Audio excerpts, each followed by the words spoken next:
சமீபத்திலே 2-3 நாட்களாக வாட்ஸ்அப்புகளில் அதிகம் பரவக்கூடிய ஒரு செய்தி, பீகாரிலே ஒரு இமாமுடைய மகள் ஜட்ஜாக பெரிய நீதிபதியாக உயர்ந்து அரசு நீதிபதியாக உயர்ந்திருக்கிறாள், சாதித்திருக்கிறாள் என்பது.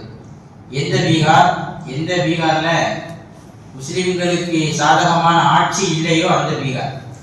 எந்த பீகாரிலே ஒரு பட்டம் வாங்குகின்ற மேடையிலே, பதக்கங்கள் கொடுக்கின்ற மேடையிலே வைத்து அந்த மாநிலத்தினுடைய முதல்வன் என்று சொல்லக்கூடிய ஒரு கேடுகட்டவன் ஒரு முஸ்லிம் பெண்ணுடைய, அதுவும் பட்டம் வாங்கக்கூடிய பெண்ணுடைய ஹிஜாபை பிடித்து இழுத்தானோ, கேவலப்படுத்தினானோ, நாடு முழுவதும் அது வைரலாகியதோ, அப்படிப்பட்ட பீகாரிலே ஒரு பள்ளிவாசலுடைய இமாமின் மகள் பெரிய நீதிபதியாக, அரசு நீதிபதியாக உயர்ந்திருக்கிறாள் என்பது ஒரு சாதனை.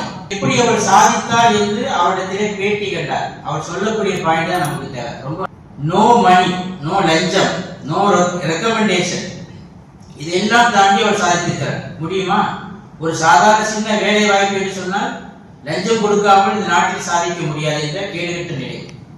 அல்லது யாருடைய கை காலையாவது பிடித்து கெட்டி காலிலே விழுந்து கதறிதான் அதை அடைய முடியும் என்கிற நிலை இந்த நாட்டில் இருக்கிறது. இதையெல்லாம் தாண்டி ஒரு இமாமுடைய மகன் எப்படி பெரிய நீதிபதியில உட்கார முடியும்னா, பணம் கொடுத்தா, பணம் என்ன, இமாமுக்கு என்ன சம்பளம் கொடுக்க முடியும்? ஜாமியா இமாமுக்கு ஓரளவு பரவாயில்லாம இருக்கும் சம்பளம், அப்படிதான் எல்லாம் சொல்றீங்க. ஆனால் பீகாருடைய இமாமுக்கு என்ன பெரிய சம்பளம் வரப்போகுது? அப்படி ஒரு பெரிய சம்பளம் இருக்கிற மாதிரி தெரியல. அந்த வடநாடுகள்ல ரொம்ப குறைந்த சம்பளம், குறைந்த ஊதியம். அப்போ பெரிய அளவுக்கு அவர் பணம் செலவழித்திருக்க முடியாது.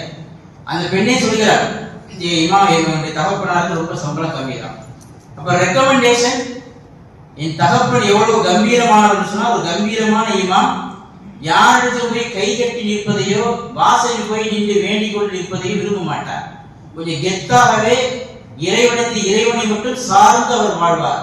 அப்படிப்பட்ட ஒரு நல்ல மனிதர் என் தகப்பன் அப்படின்னு அவர் சொல்றார். அப்ப நோ ரெக்கமெண்டேஷன். மூணாவது என்ன அப்படின்னு சொன்னா, லஞ்சம் கொடுக்கறது விரும்ப மாட்டார். லஞ்சம்ங்கிற வார்த்தையை பிடிக்காத தகப்பனுக்கு, பரிசுத்தமான வாழ்க்கைக்கு சொந்தக்காரர். இதையெல்லாம் தாண்டி ஒரு பெரிய அரசு பதவியில எப்படி ஒரு பெண், அதுவும் ஹிஜாப் அணிந்த பெண், ஹிஜாபை கலட்ட விரும்பாத முழுமையான பரிசுத்தமான வாழ்க்கைக்கு சொந்தக்காரர் ஒரு பெண் பீகாரிலே ஒரு பெரிய அரசு பதவியிலே எப்படி உயர முடியும் என்றால், அவர் சொல்கிறார், இந்த சக்சஸ்க்கு பின்னிலே இருக்கக்கூடிய சீக்ரெட் என்ன தெரியுமா? தஹஜ்ஜத் தொழுகையில மார்க்கப்பட்டுன்னு சொல்றது. தஹஜ்ஜத் தொழுகையிலே நானும் என் தகப்பன் என் ஒட்டுமொத்த ஃபேமிலியும் தஹஜ்ஜத் தொழுவோம். தஹஜ்ஜத் விட்டு என் வெற்றிக்காக வேண்டி ஒட்டுமொத்த குடும்பம் உட்கார்ந்து துஆ செய்யும்.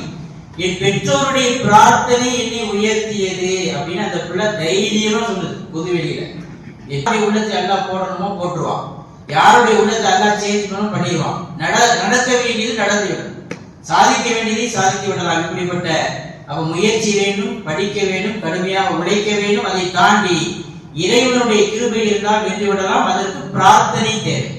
அதனால என் அருமையான பெருமக்களே, நாம் தஹஜ்ஜத் ரமலான் முழுவதும் தஹஜ்ஜத் தொழுதோம், நிறைய தொழுதோம். ரமலானுக்கு பிறகும் தஹஜ்ஜத்தை விட்டுவிடாமல் ஒரு வைராக்கியம் வேண்டும். நான் வாழ்க்கை முழுவதும் தஹஜ்ஜத்தை கையில் எடுப்பேன், தஹஜ்ஜத் தொழுகை தொழுவேன். தொடர்ந்து என் லட்சியத்தை, என் கோரிக்கையை, என்னுடைய கோல் எதுவோ அதை நான் தஹஜ்ஜத்திலே வைத்தால் தொடர்ந்து நாம் வென்று விடலாம். வெல்ல முடியாதது எதுவுமே இந்த உலகத்தில் இல்லை. தஹஜ்ஜத்தில் நீங்கள் தொடர்ந்து கேட்டார் அப்படிங்கிறத நம்ம புரிஞ்சு கொடுக்கணும். அல்லாஹ் தஆலா பின்பற்றி நடக்கக்கூடிய வாய்ப்பை நம்ம அனைவருக்கும் தருவார்.